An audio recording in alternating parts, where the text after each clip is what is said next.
अब पृष्ठ 38 पर एक पद है, इसमें राधा रानी कपटी कह रहे हैं कृष्ण को, लेकिन कभी गाती हैं तो कहते हैं कि हे प्रियतम, आप कपट करने पर भी बहुत अच्छे लगते हैं।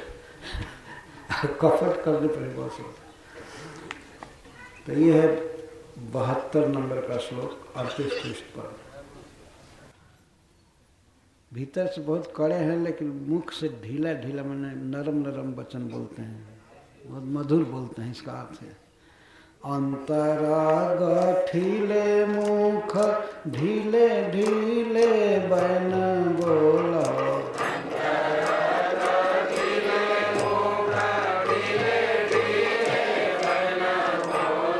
सुंदरा सुजन तऊ प्राण निखरे लागो, खरे खरो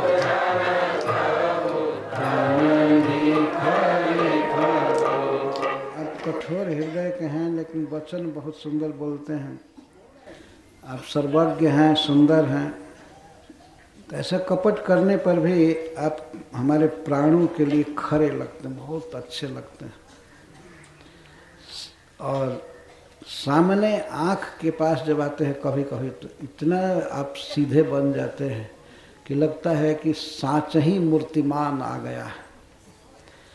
साच की सी मूर्ति भय आँखी नाम पैठो आय, साच की सी मूर्ति भय आँखी नाम पैठो आय, महानीर मोहि मोह समय ही ठनो,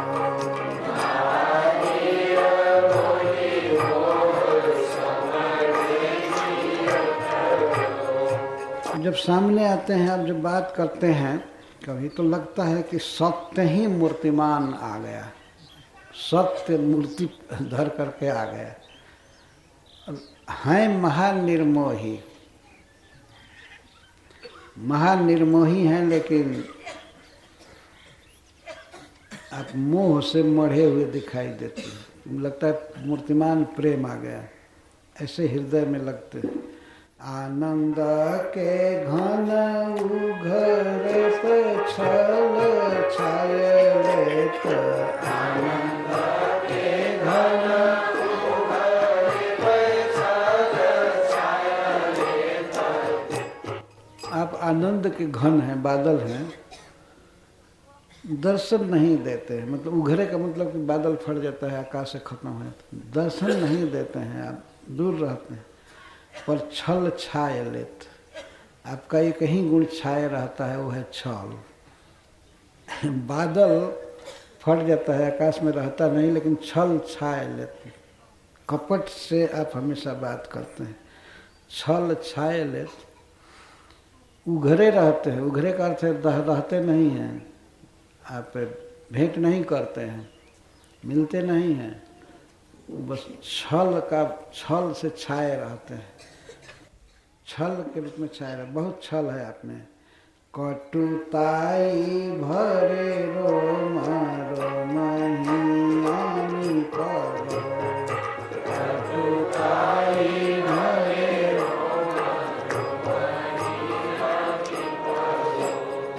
आपकी रोम आप में कटुताई भरी है।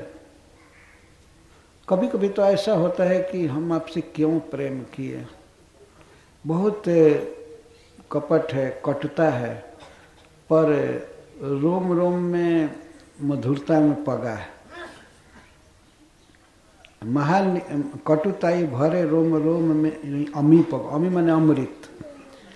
बाहर से तो रोम रोम में अमृत है आपके, लेकिन आप भरे हैं वास्तव में कटुता से। चाह मत वारी मती भई है हमारी, देखो चाह मत वारी मती भई है हमारी, देखो। चाह का अर्थ ब्रजभाषा में होता है प्रेम। प्रेम के कारण हमारी मति, हमारी समझ मतवारी हो गई है। देख को विचार करो, कि कपट करे हूँ प्यारे निपट भले लगो।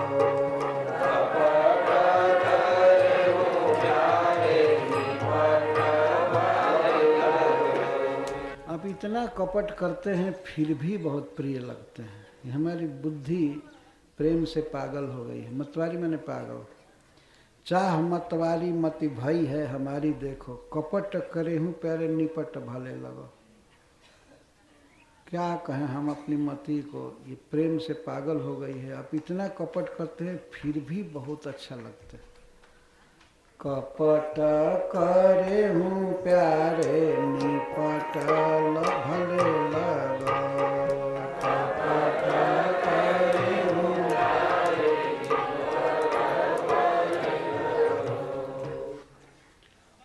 इस तरह से राधा रानी कहती हैं। इस पर तो अनेक पद हैं।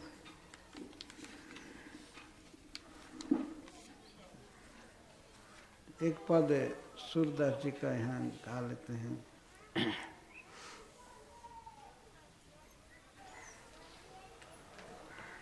को ब्रज बाचत नाही न पाती। 37 पृष्ठ पर।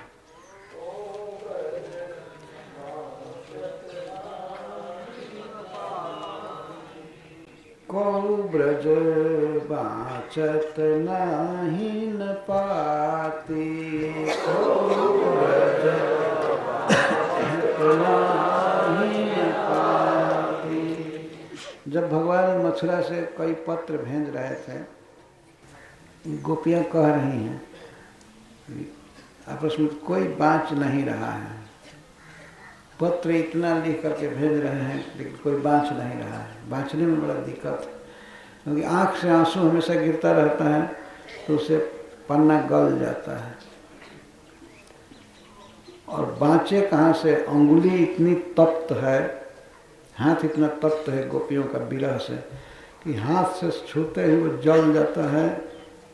और फिर भी जलने पर भी कागज थोड़ा रहता है देखने लायक। बाँचने चलती हैं तो आंसू से गल कर खत्म हो जाता है। कौन बाँचे? अतः को ब्रज बाचत नाही न पाते। को ब्रज बाचत नाही न पाते। बाचत नाही न पाते। को ब्रज बाचत नाही न पाते। कत लिखी लिखी पठवत नंद नंदन। कत लिखी लिखी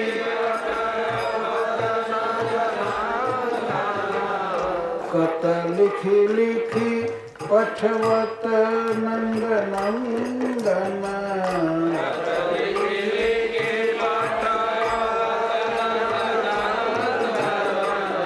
कठिन विरह की पाती।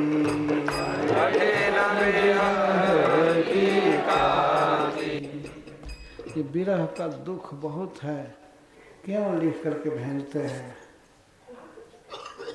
कोई पत्र नहीं भेजे हैं, ये सब कल्पना की बात हो रही है। पत्र तो वही लाए हैं उद्धव, जिसके पहले भगवान भेजे नहीं थे, या हो सकता है भेजे होंगे। भगवान की लीला को कौन जानता है। तो नयन सजल कागदयति कोमल। नयन सजल नयन सजल कागदयति कोमल।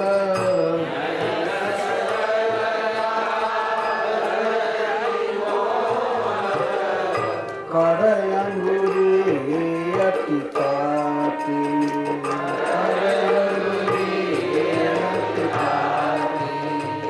परसत जरये विलोकत भीजे। परसत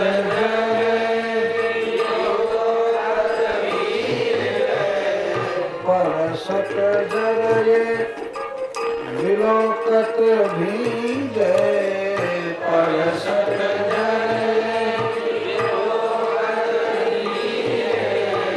दुहु भांति दुख छाते दुहु भांति दुख छाते ओ ब्रज बाचक नाहिन पाती ओ ब्रज बाचक नाहिन पाती।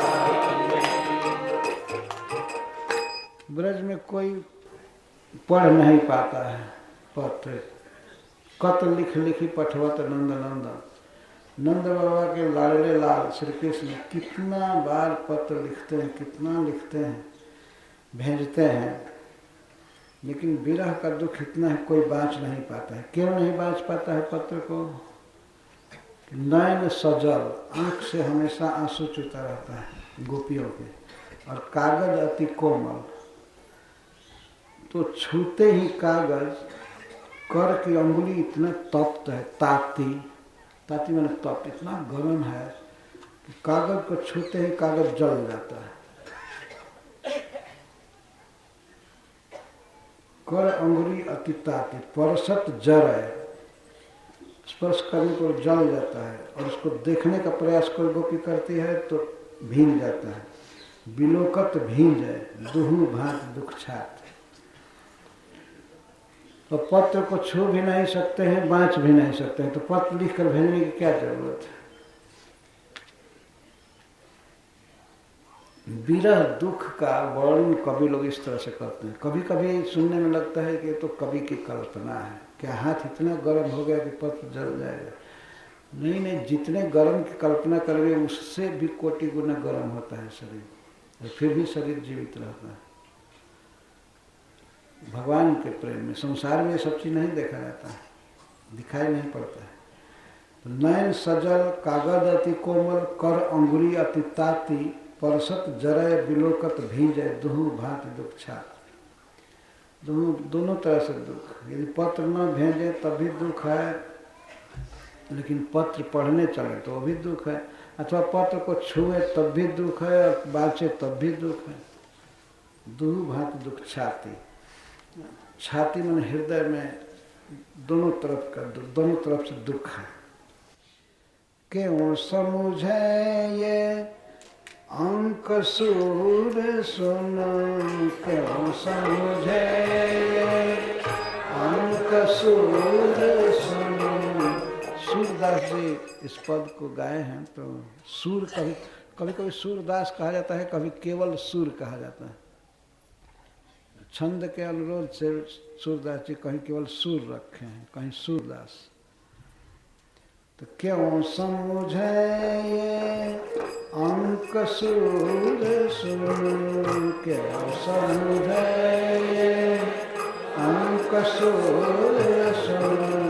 कठिन मदन सरघाती, कठिन मदन सरघाती। देखे जियहि श्याम सुंदर के, देखे जियहि श्याम सुंदर के। रहहि चरण दिन राति, रहहि चरण दिन राति।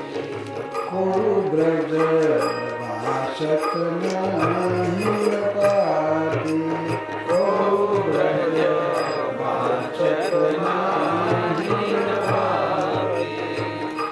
कैसे समझ में आएंगे ये अंक, ये अक्षर? कागज गल गया, जल गया। बहुत कठिन है कामदेव का बाण।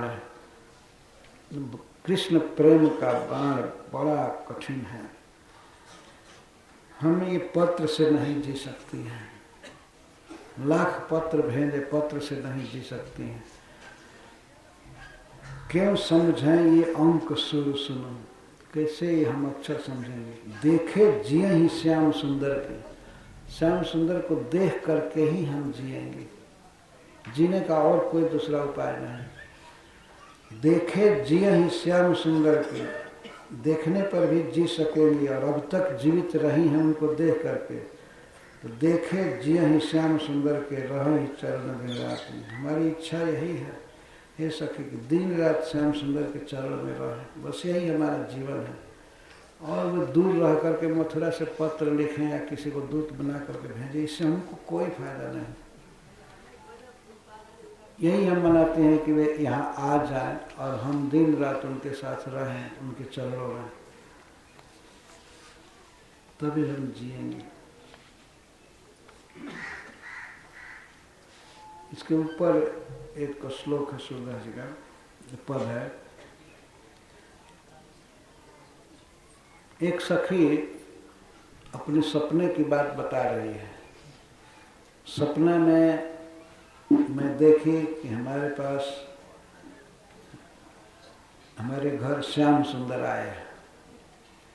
अपना सपना सुना रहे, सपना में श्याम सुंदर आए हैं और हंस करके मेरी भुजा को पकड़े मतलब गलवाही दी हमको, अपनी एक भुजा हमारे कंधे पर रख हंस करके। पर क्या करूं सखी, ये नींद मेरी दुश्मन बन गई, एक सेकंड भी नहीं ठहरी। जब ही हमको गलवाही दिए और त्यों ही नींद खत्म हो गई, आँख खुल गई। मुझे इतना दुख हुआ। तो उदाहरण दे रहे कि ज्यों चकई प्रतिबिंब देख के आनंदी पिए जान। एक बार एक चकवा पक्षी की स्त्री अपना प्रतिबिंब कहीं देखे, प्रतिबिंब देखे तो उसको भ्रम हो गया कि हमारे प्रियतम चकवा आया है। ज्यों चकई प्रतिबिंब देख के आनंदित पिए जान, बहुत आनंदित हो गई कि हमारे प्रियतम आ गए। लेकिन ये निर्दय पवन पानी को झकझोर दिया है। पानी को झकझोर देने से चकई का प्रतिबिंब नहीं दिखाई देता था, बहुत व्याकुल हो गए। हमको सपने हूँ मैं सोच, हमको सपने हूँ मैं सोच, हमको सपने हूँ मैं सोच, हमको सपने हूँ मैं सोच। जा दिन के बिछुए नंद नंदन, जा दिन के बिछुए ता दिन के यह पोछ, ता दिन के यह पोछ, हमको सपने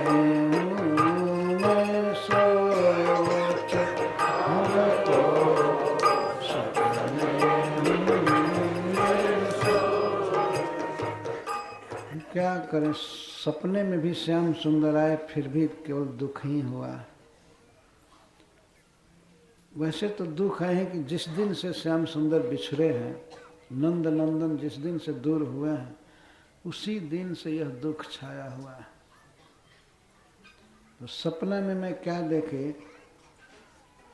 मनो गोपाल आए मेरे घर,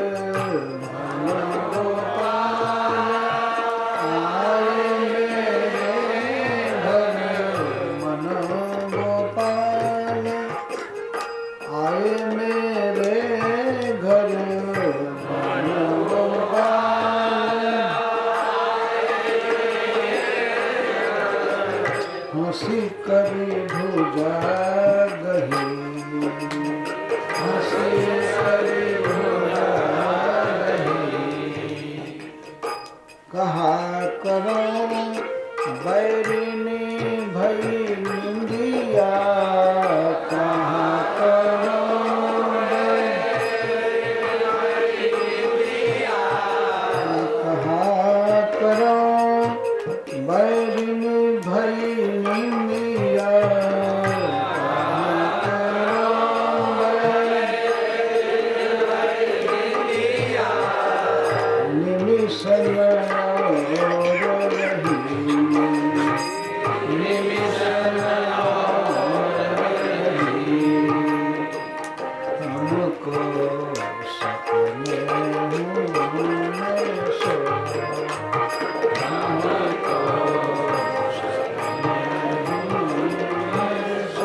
अगर नींद देर तक रहती तो मैं श्याम सुंदर से देर तक बात करती मिलती, लेकिन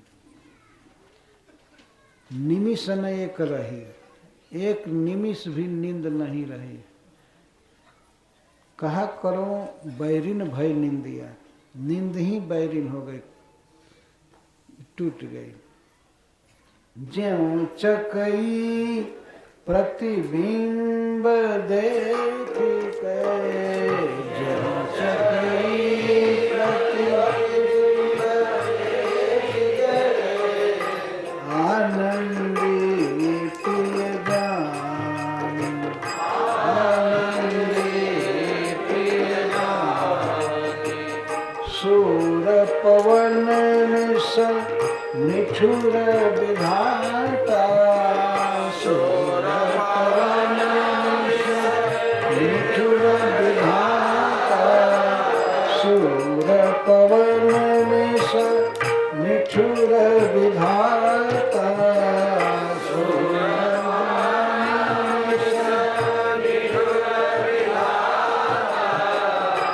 सकल करो जल जान, सकल करो जलाई, हमको सकल सोच, हमको सकल सोच।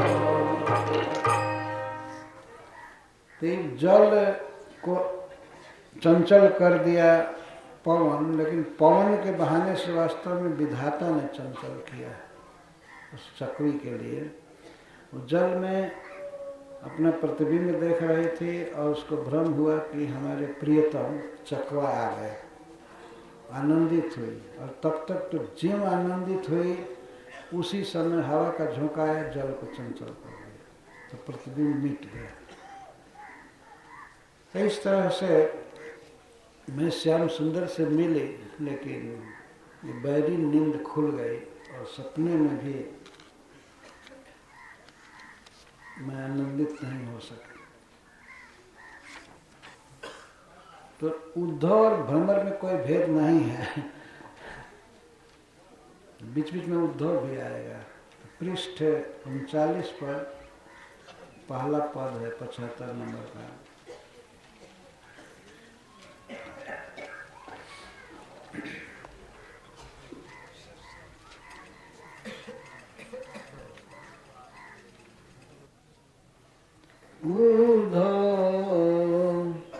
सब स्वार्थ के लोग, सब स्वार्थ के लोग। इस संसार में जितने लोग हैं सब स्वार्थी हैं, श्री गोपियाँ कहती हैं, केवल कृष्ण पर दोषारोप करने के लिए सब स्वार्थ के लोग।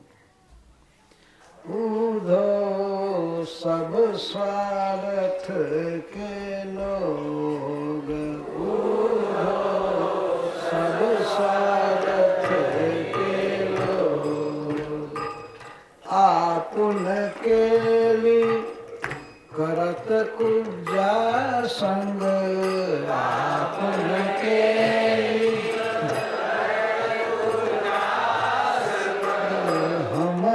सिखावत जोग, सिखावत जोग, वो जो सब स्वार्थ के लोग, वो सब स्वार्थ के लोग, सब स्वार्थी हैं। देखो, हमको योग करने के लिए सिखा रहे हैं, योग का पत्र है, योग करो, ध्यान करो, समाधि करो। और आपुन के लिए करत कुब्जा संग, और अपने कुब्जा के साथ रह रहे हैं, केली करत, विहार कर रहे हैं, उसके साथ रह रहे हैं। भगवान वास्तव में रहते नहीं थे कुब्जा के साथ, केवल उसको सीधा करके वो चले गए अपने घर, भगवान घूमने लगे। लेकिन श्री गोपियों का भाव है और कुब्जा से सवतिया जा है। भैले आज कन्हैया हमनी के सपनवा को सौतिया बन के डाहे कुंवरी। मैंने एक पद सुना था, बिरहा सुना था। बिरहा का मतलब ही है कि भगवान कृष्ण के विरह में गोपियों ने जो गाया है वही है बिरहा। बिरहा जो गीत है वो केवल भगवान कृष्ण के विरह में गोपियां गाई है, उसी को बिरहा कहते हैं। विरह से बिरहा शब्द बना। मैं सुना था, बड़ा पद था, बहुत सुंदर था। भैले आज कन्हैया हमनी के सपनवा सवतिया बन के डाहे कुंवरी। बहुत सुंदर लगा।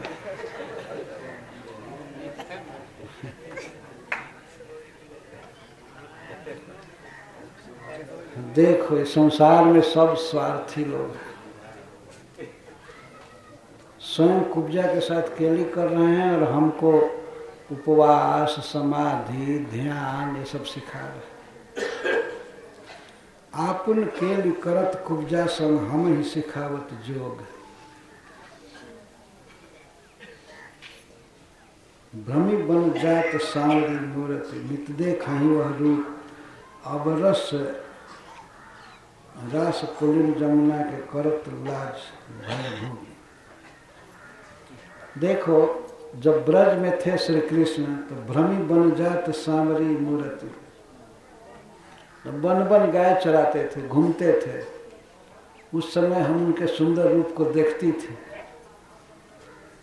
अब रस रास जमुना के पुलिन जमुना करत लाज।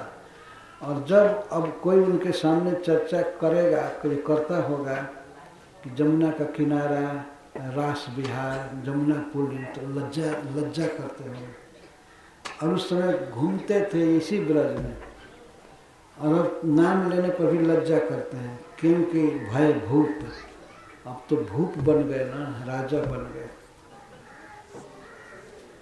अनुदिन नयन निमेषन लागत, भयो विरह अतिरोग।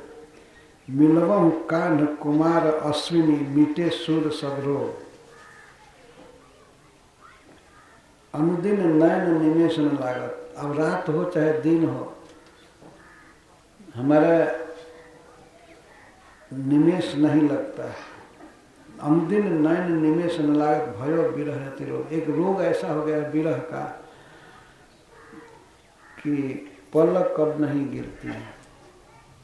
कई बार हम लोगों ने देखा है, कोई कोई रोग ऐसा हो जाता है कि आदमी का पलक गिरता है नहीं, पलक गिरता नहीं है, आंखें खुली रहती है। तो गोपियों की आंखें खुली रहती है, पलक नहीं गिरती है। क्यों? अब श्री कृष्ण आते होंगे मथुरा से, अब आ रहे होंगे, अब आ रहे होंगे, यही देखने के लिए। तो विरह का रोग हो गया है। तो यह रोग कैसे मिटेगा? जब कान्ह कुमार अश्विनी, जो कृष्ण कुमार आएंगे अश्विनी बन करके, दोनों अश्विनी कुमार सबसे बड़े वैद्य है। अश्विनी कुमार देवता हैं और सब लोगों की दवा जानते हैं। तो हमारे यह विरह रोग कब मिटेगा? जब कृष्ण अश्विनी कुमार बनकर आए हैं, मतलब वैद्य आएंगे। कृष्ण वैद्य के आने पर ही रोग मिटेगा, क्योंकि विरह का रोग है। भ्रमी बन जात सांवरी मूरत, भ्रमी बन जात सांवरी मूरत। उस समय श्री कृष्ण कैद नहीं थे किसी घर में, से फ्री घूमते रहते थे बांसुरी बजाते हुए, जमुना के तट पर या वृंदावन में, गिरिराज जी की तलहटी में, जहाँ तहाँ फ्री घूमते थे। तो जब इच्छा करते थे हम देखा ही वह रूप, हम देखती थी। लेकिन अब ऐसा समय आ गया कि अगर रास रस की चर्चा की जाए, जमुना के पुलिन की, जमुना के किनारे की, तो लज्जा से गड़ जाते हैं। करत लाज भय भूप।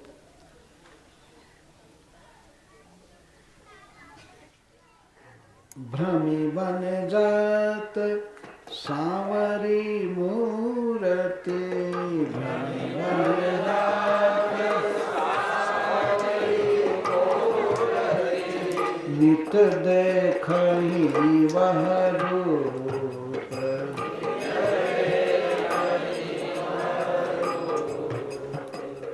अब रस रास पुलिन जमुना के अब रस रास अब रस रास पुलिन जमुना के अब रस रास पुलिन जमुना के करत लाज भय भूत करत लाज अनुदिन नयन निवेशन लागत अनुदिन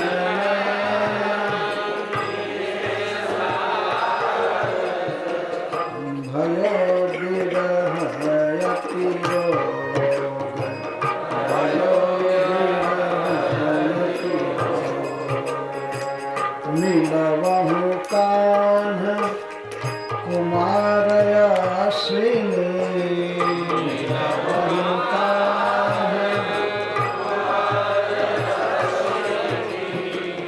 मिटे सुर सब रोग मिटे सुर सब रोग सब स्वार्थ के लोग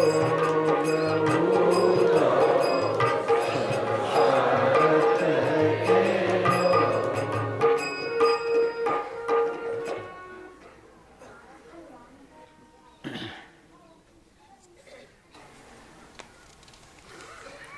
उद्धव कहत न कछु बनाए।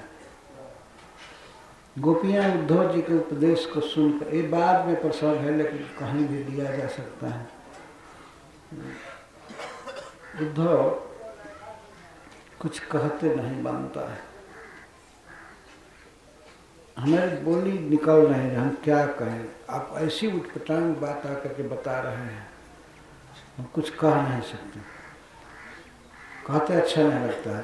उद्धव कहतन कछु बनाए, उद्धव कहतन कछु बनाए।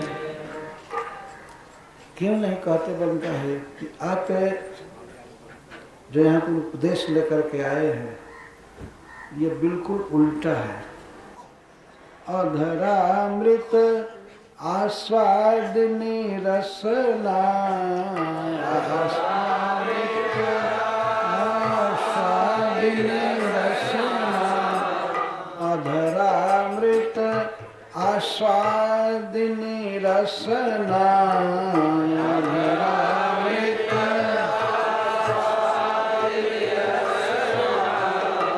कैसे जोग भले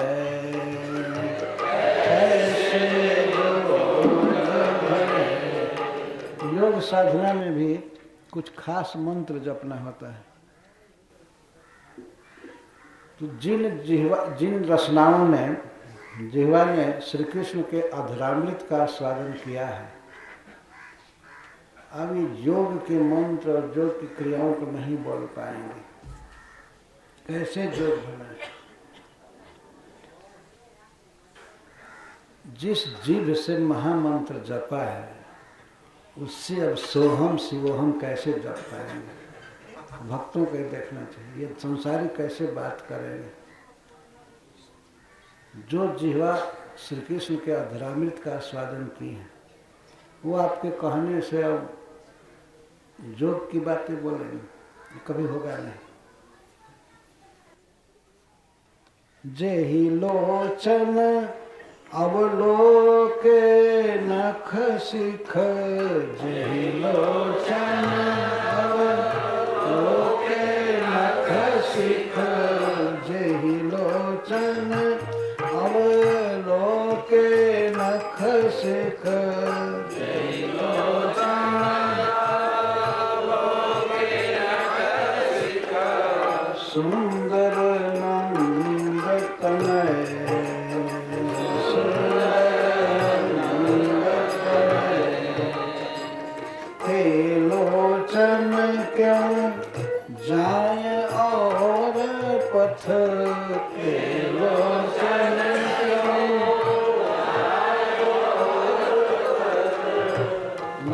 पठये अपने, लय पठये अपने। जिन आंखों ने नख से सिख तक नंद तनय को देखा है, नंद पुत्र श्री कृष्ण को जिन आंखों ने देखा है, नख से सिख तक, मतलब चरण से लेकर के मस्तक पर्यंत सब श्री कृष्ण को जिन आंखों ने देखा है,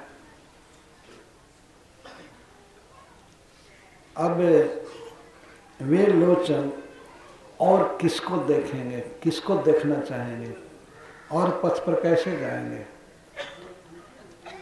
उद्धव जी ने कहा कि स्वयं नंद नंदन ने कहा है, तो ये कहती हैं कि लय पठय अपना, भले श्याम सुंदर ने भेजा है, लेकिन दूसरे पथ पर हमारे नेत्र जा नहीं सकते हैं। जिन नेत्रों ने श्री कृष्ण के सौंदर्य को देखा है, नख से सिख तक, चरण से मस्तक तक, कैसे जा सकते हैं, कहीं नहीं जा सकते हैं। और कान, रागिनी राग तरंग तान गन, रागिनी राग तरंग तान गन, रागिनी राग तरंग तान घन, रागिनी राग जे श्रुति मुरली सुने, श्रुति मुरली सुने, ते श्रुति जोग संदेश कठिन कहूँ, ते श्रुति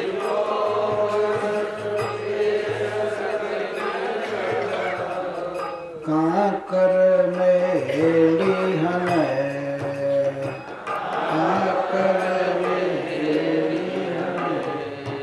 जिन कानों ने श्री कृष्ण के बांसुरी को सुना है, जिसमें कितना राग रागनी ताल तरंग ये सब घना बहुत बहुत भरे रहते हैं, तो जिन कानों ने श्री कृष्ण के बांसुरी के स्वर को सुना है, वे कान योग के संदेश को, ब्रह्म ज्ञान को कैसे सुनेंगे। ये तो कानों के लिए ऐसा लग रहा है जैसे कोई कान में कंकड़ से मार रहा हो, इतना कोमल मधुर शब्द सुनने को मिले और उन कानों में कंकड़ मारा जाए। आप जो बात बोल रहे हैं ब्रह्म ज्ञान, योग, समाधि, ये सब बिल्कुल हमारे लिए बेकार है, इसको हम सुन नहीं सकते कभी। ये तो आपकी वचन जो निकले हैं वो कंकड़ चलाने के समान, ढेला मार रहे हैं आप, पत्थर, इतना विपरीत लग रहा है। वैष्णवों के लिए वास्तव में भगवान के रूप का वर्णन, लीला का वर्णन, नाम का गान, ये सभी अमृत हैं। और बाकी जो भी व्याख्यान है, वेद वेदांत उपनिषद, सब ये कंकड़ हैं, वह ये सब अमृत है। भगवान की लीलाएं भी शब्द में है, तो ये शब्द अमृत है, और बाकी इसके अलावा जो शब्द है ये सब कंकड़ है। जैसे जोग वासिष्ठ, तो बहुत पत्थर का ढेला कान में मारना, ऐसे योग की बात, अरे बस सब